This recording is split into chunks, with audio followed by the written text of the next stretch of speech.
We're joined now by Executive Director, Veterans for Trump, and a contributor with Newsmax and other networks, the member with the American First Policy Institute, Gunnery Sergeant Jessie Jane Duff, JessieJaneDuff.com. Jessie, it's great to have you back on the Scott Sand Show.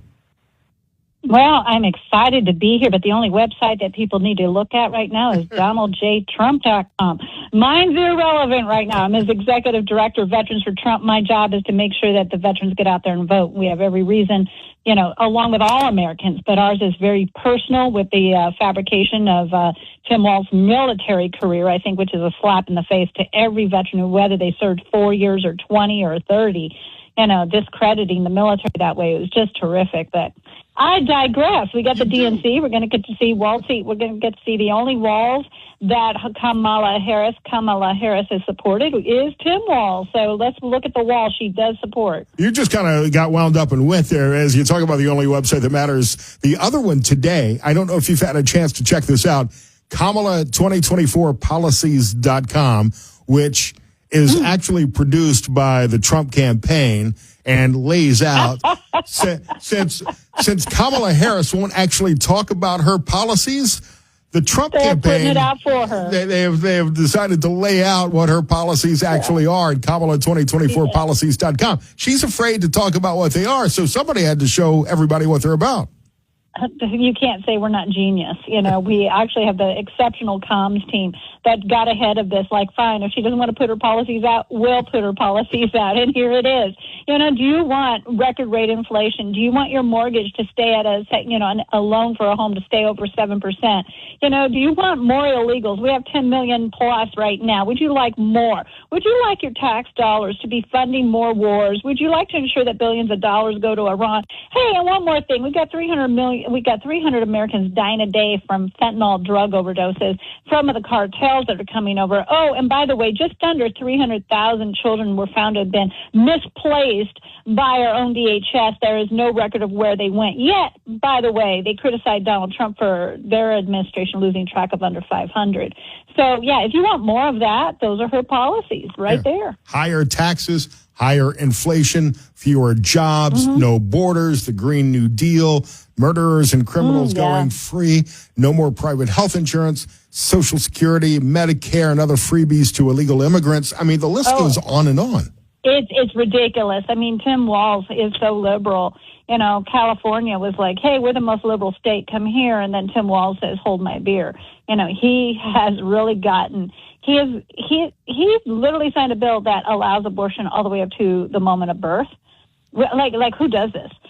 He has gone out. You can actually get an abortion or a vasectomy going into the DNC if that's more convenient for you in Chicago today. Yeah, they've recorded, I believe, over 15 now to date. That's 15 in just a few 3 days. That is just tragic. That's tragic. I'm just kind of saddened by this, that this is what you're advocating, the anti-family agenda. It's tragic that any child would be destroyed like that, and that for them to stand there and have thousands of people outside protesting Israel, trying to suggest that Israel is the culprit, and the fact that Hamas took these hostages and has not released them willingly. We still have, 4 Americans or 5 Americans? There's a total of 8 but not all are still living, that are being held by Hamas. And that should be the only thing coming out of Kamala Harris's mouth, that release the hostages and the aggression by Israel will stop. Lay down your arms and it will stop. But somehow they've made Israel the aggressor, yet that administration has emboldened Iran with billions of dollars, all starting way back with Obama, because let's not fail to forget that we've had, 12 years of Obama's influence in that White House. Everything with Biden has been in. Now, this is his 12th year in the White House, and Harris has just climbed on board to piggyback off of it for her own career. Her father was a Marxist, so all of this is not a far grasp from what she truly, sincerely believes, if not exactly what she believes. And for Tim Walz to get out there and talk about that children can be removed from their homes now in Minnesota if the parents do not support the gender transitioning, allowing them to also go under the knife to change their bodies physically. None of that should be happening under the age of 18. Parents should not be engaging in this process. It should be something that the children, when they're adults, make that decision But Tim Walz supports these radical things that destroy the family, destroy our belief system, and essentially he wants to tax fossil fuels to a point another 25% and have everybody off of fossil fuels by 2040 for the cars with electric vehicles. He emboldens China with those electric vehicle purchases. Let's not mention that his honeymoon was in Tiananmen Square on the anniversary of the fall of Tiananmen Square, and he has brainwashed children to believe that communism is just another way of being neighborly, or he calls it socialism to soften the blow.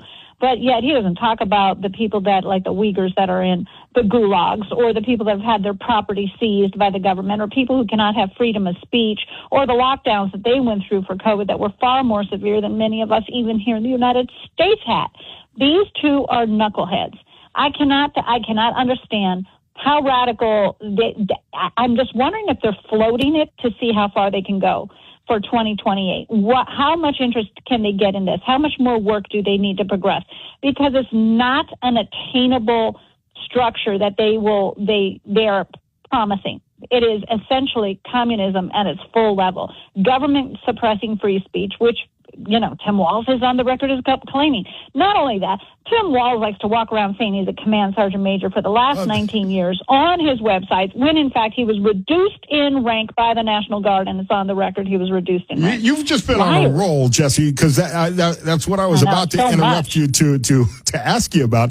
Jessie Jane Duff here on the Scott Sand Show. Tim Walz is speaking tonight. He's accepting the nomination tonight at the DNC. And I'm sure, because he's already been introduced this way once at the DNC, he will be introduced as Command Sergeant Major. What's the controversy? Today, 50 Republican vets signed a letter condemning Tim Walz for claiming to have that rank. Explain this. You're a gunnery sergeant yourself. Yep. Explain what's happening here. Well, we have a coalition now of veterans and military families for Trump. And in it, we have close to 200,000 veterans that have signed up. They are furious over this. In the swing states, we have over 600,000, in fact, over 700,000 in Pennsylvania alone.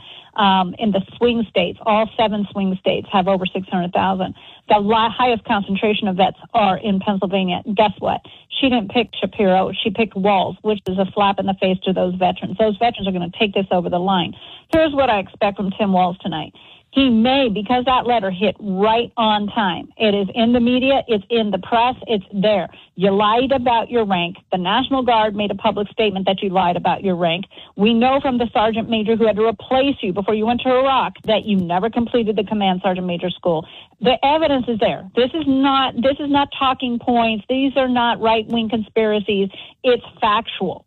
For him to get out there, I dare to say he will not be introduced as a command sergeant major, but what he will do is say they're attacking my service like he did in Los Angeles and say, all you should be saying over my service is thank you. Anybody who served, all you should be saying is thank you. And yeah, you would like that, wouldn't you, Timmy? You want us to avoid calling out that your service is based upon a fraudulent record that you used to get elected to governor twice and into Congress once. You never corrected Nancy Pelosi when she praised you. You never corrected the congressional record when you were talking about your unit that went over there for 22 months, giving the impression that they were your men and women that served over there, when in fact you had abandoned them. And you've never, ever given any type of presser where the co-host or a fellow guest on a program has called you Command Sergeant Major or said that you served in a combat zone, never once corrected them. You went out of your way to promote that image so that you could get elected into office, and that right there is a non-starter. You are a flagrant liar trying to benefit off of something that most people in America can unite over and say they hold dear to their hearts. Gunny, are you on a lot of caffeine right now? I wish I had your energy. Actually, not. You're wound up. I mean, you're like a permanent subscriber to the Black Rifle Coffee. I got to get it. I know I got limited time. You should see how fast I talk on Newsmax. You only get 45 seconds. Then the co-person gets 45 seconds. Right. But I get 2 bullets at best when I'm on national television. So I'm enjoying this. And when I was in the Corps, I just got to tell you, when I was in the Corps, I was a gunny. I was in Hawaii, Marine Forces Pacific Hawaii, the largest operational command in the Marine Corps. And I was standing in line at a Kissock to get some coffee. My Marines walked by and said, Gunny, you do not need that. Yeah, please get her some decaf. No, what? Oh my God! You know what? Geez, Louise, it's coffee or water. We're not doing anything in between. What's the point of decaf? There is no point in purpose decaf in this world. Jessie Jane Duff. Like my goodness. Here on the Scott Sand Show. Gunny, one more question for you, because here on the radio, here on the Scott Sand Show, I give you all the time you need to get your point across.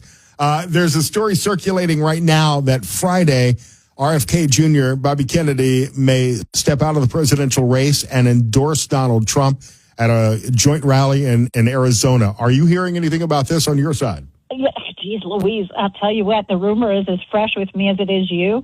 They keep me only so close because I have a big mouth, and they probably don't want me to go blurt it out. They're like, Jessie will spill the beans, don't tell her. And I'm like, no, loose lips sink ships. I know this. But it's exciting at the thought of it, because I do not agree with a lot of what RFK says, but what a thumb in the nose to those Democrats who had shunned him. What about his own family that had shunned him? He has come out with some things that are very valid questions about the vaccine, the COVID vaccine, and how it shut down the government. And he essentially said this was their way of seeing how much you would take, how much you would tolerate. And I have to think to myself, this is true. Barack Obama couldn't run on these radical policies when he first won the presidency. He was very mild-mannered and slowly creeped in on us, and now he's fully endorsing Marxist philosophy. They had pushed this money to Iran and went against Israel, which makes me realize and recognize many of the beliefs that people have felt about the Obama administration. It comes across that this is entirely anti-American, and we're not supporting the allies that have been right there side by side with us through all these years. And the Abraham Accords, in which President Trump had put out there, because of those Abraham Accords, when Iran was targeting Israel with over 200 missiles and drones, the UAE, Jordan, and I believe Saudi Arabia was the third, all supported Israel. And that would not have happened had it not been for Donald J. Trump, because they helped stop and intervene with anything that was targeting Israel. That wasn't because of Barack Obama. Barack Obama had done nothing to help Israel on that level. And here we are today watching Israel have to fend for itself and be the single sole source fighting terrorism right now by itself because of the limited or lackluster support from the Democrats, who only can want to scream ceasefire when Hamas has clearly demonstrated they rejected every single ceasefire proposal. They want Israel off the map. So we're in a whole different world now, and it's crazy. If Kamala Harris wins, the party of Hamas wins and will be in charge, and Israel will lose a close ally.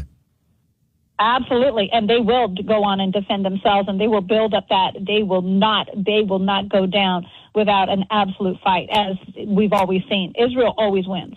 And they're on the wrong side of history when you want to go against Israel, because Israel definitely, I don't like seeing the conspiracy theorists out there about this, but that country has a right to exist. I have never been accused of sounding mellow, but next to you, even I sound mellow, Gunny. Oh, you do. You're real chill. You're chill. I'm laid back. And everybody wants me to. If I get married, they always say, you got to marry a very calm man. You kind of meet that criteria. You're like, I'm not calm. No, compared to me. Yeah. Are you coming on to me, Gunny? No! Do not put that out there. Oh, my God, I just made an advance on live radio, and it's going to be all over Twitter. Gunny's getting married. What? Jessie Jane Duff. It could happen. There is hope for some poor soul out there, but hey, all right, so listen, I am back on Twitter now, so follow me, Scott Sands Media. You are on Twitter, on X, at Jessie Jane Duff. Go follow me. You can slide into my DMs anytime. I will. Thank you, Scott, for having me. And for all those out there that want to volunteer for the campaign, please sign up at Trump Force, FORCE, 4747.com, TrumpForce47.com. Please volunteer. We need to have poll watchers. We need to have people go after the low propensity voters, which are people who register but don't show up. We have to be activated. We need a lot of volunteers to do a little bit instead of all the few volunteers doing everything. This is how we will win. We will swampthevoteusa.com is another way of getting people registered to vote. This is critical, folks. All hands on deck. You can go swampthevoteusa.com if you don't have time to do anything else, and get that out to all your friends and family and say, please register. because the fact is, if we don't win this, our Supreme Court will change. We will be a national security risk. They will allow illegals to get the home loans and get everything, other privileges that U.S. citizens are being denied. Our jobs, over 1 million jobs are coming off of the books right now because they lied about telling us how great the jobs market was. And the only people that have been getting jobs climbing has been non-U.S. born people versus American citizens, which have declined. This is detrimental. We must change the way we're going, or we're not going to recognize our country in just another year. Jessie Jane Duff, we'll talk to you soon. Thank you. Take the hill, motivator, and bite the bullet. We got to watch 2 more nights of this DNC. I've fallen asleep the last 2 nights. I'm not worried about it.